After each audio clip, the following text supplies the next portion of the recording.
आज बिल्कुल मैं इस वक्त ज़फ़रवाल इमाम बारगाह कसरे अबू तालिब में मौजूद हूँ, जहाँ पर 10 मुहर्रम हराम के हवाले से मजालिस का सिलसिला भी जारी है।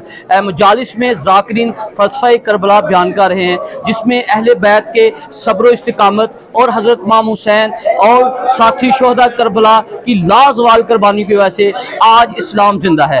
अगर मरकज़ी जुलूस की बात की जाए तो मरकज़ी जुलूस इमाम बारगाह कसरे अबू तालिब से अब ही कुछ ही देर बाद बरामद होगा। अब जुलूस अपने मुकर्रर रास्तों से होता हुआ करबला मोहल्ला में नमाज मगरिब के करीब इख्तिताम पजीर होगा।